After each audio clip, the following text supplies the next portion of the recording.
guys, welcome back to another video. My name is Courtney if you don't know me already, and we are checking out NASCAR Funny Moments Part 2. Yes, I loved Part 1, guys, so go check it out if you want to. I will link it up here. It was so funny, guys. It's like compilations of funny moments, guys. It's so funny, so I'm definitely looking forward to Part 2 today. It's gonna be interesting. A lot of the situations that happened in Part 1 I just was not expecting at all, so maybe similar vibes for this video.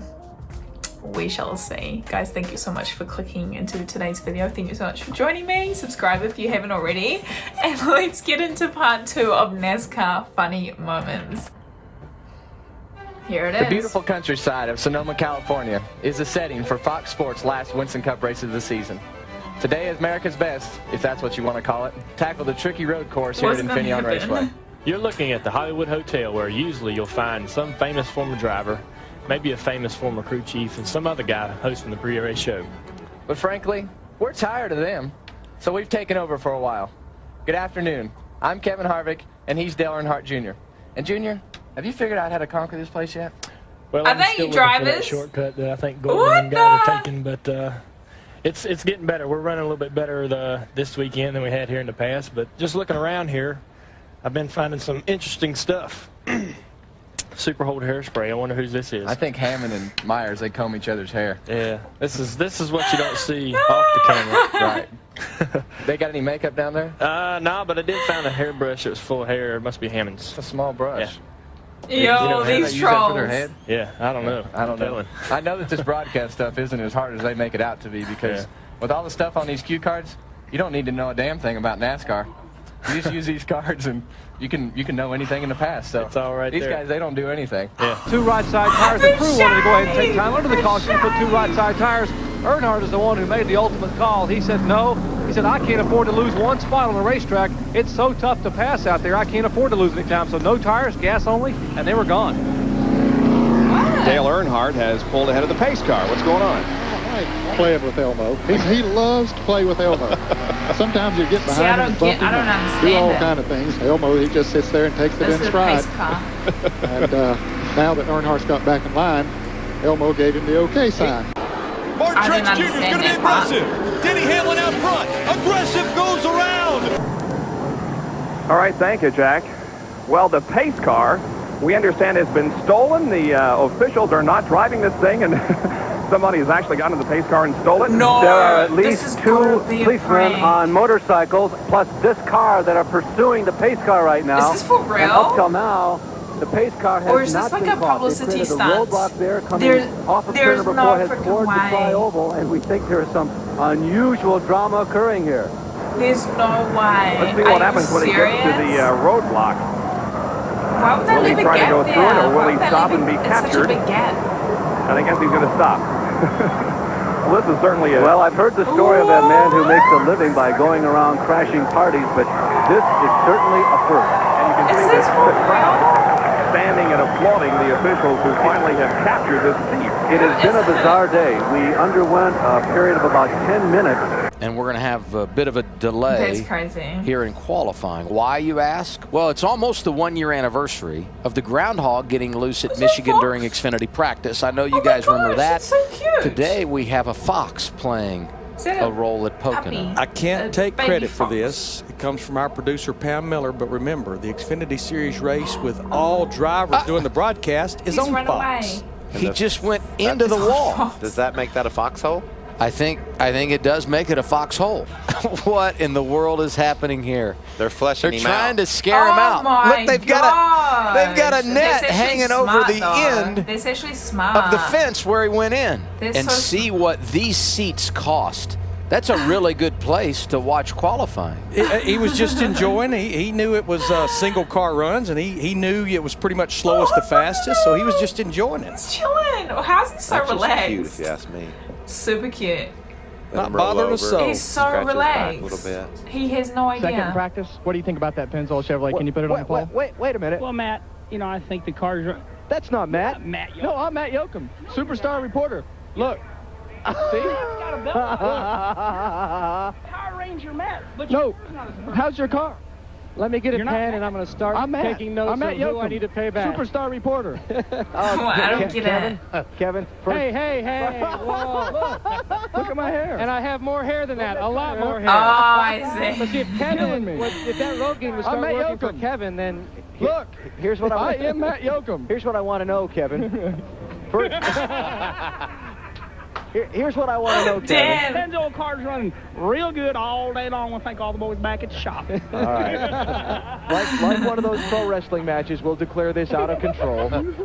I hear you there, Alan. Now, first off, Kevin, what is up with that road gain? It's not helping there across the front. What's up with that? That's not the point here, Power Ranger Matt. Listen here, Matty Cakes. I may not have enough hair, but I'm sure not in the running for the Matt Yoakum hair contest. But I got the belly to go with it. Hey.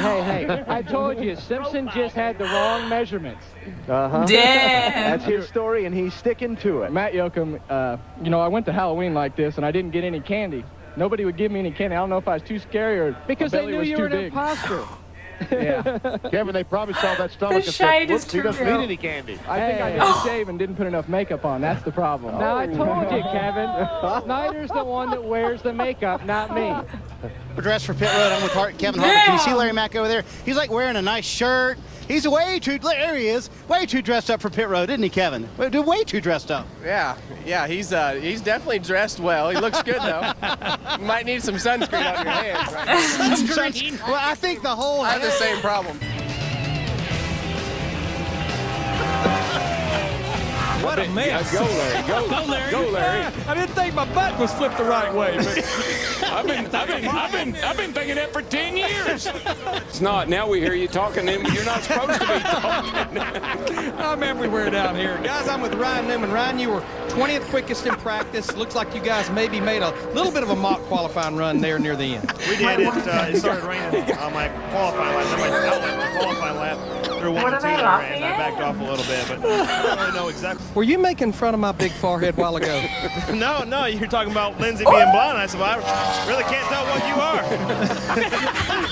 All right, real quick. Did it again, or what happened? Look, work with me. You don't have to work with me, just don't work against me. I want to explain something to you. I do the truck races on speed up there in the booth. What a cushy job. Anybody could sit up there and talk. It's the men and women on pit road that sweat, that dig to get the stories that make a broadcast. If it weren't for you guys making the sacrifices you make and doing the things you do, those guys up in the booth wouldn't even have a job. So thank you, Larry. I appreciate what you're doing. I may be the first pit reporter in the history of NASCAR to pour Coca-Cola on myself. It looks good to you, but don't waste a drop. That Coca-Cola is good. Right to the last drop. I'm a part-time driver, so I don't have one of them people that hand me my Coke when I need it. So I'm going to do a little bit of this. You know what they say in Alabama, don't you? That's 2 nice-uns right there.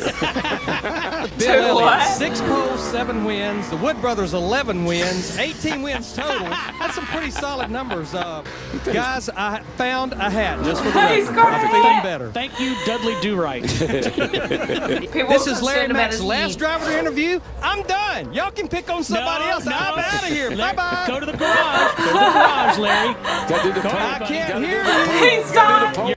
Jeff Gordon was in here and mentioned. He came in here? Jeff Gordon came in here? here? He did. Yeah. Wow. I know, you're amazed. That's awesome, man. I never would have thought Jeff Gordon would have came in here. That's pretty cool. You're sitting right there, I believe. He was sitting right here? Yeah, man. Oh, my God. I'm sitting in the seat Jeff Gordon sat in. That's awesome. Can I take this home? Can I take this? I mean, I won the race. Can I take this chair? Thank you. I'll send somebody back for it after I leave. Yeah, Jeff Gordon mentioned it. He was sitting right there. He used that same microphone. You would think I would feel the vibe from it right now and understand that. Is he being I do. sarcastic? It's unbelievable. I didn't script that or plan that, but hey, we've got a Hendrick front row. They're going to be tough to beat today. All right, now this year, hey, we have... Tony Stewart just came. It's smoke. He's already trying to take my job. Tell him to get in the back seat. Get in the back seat. Hop in. Oh, I'm good. I sit on pit back so I can't crash. 200 miles per hour. All I know is there's one thing that I wanted to do. All I can say is this: is that what are you talking about retirement fun here? No. The least you can do is let me have my moment in the sun here, Yoakum. So first thing I want to do is mess this hair up a lot, because you've got too pretty a hair. Second of all, I want to know when you and Ingrid are getting married, because she's expecting a diamond ring. So we know that you need to be getting engaged this week. Why are you getting so red? You can afford it because you've got money for the retirement fund. What about you and Krista? How red your face is. What about you and Krista?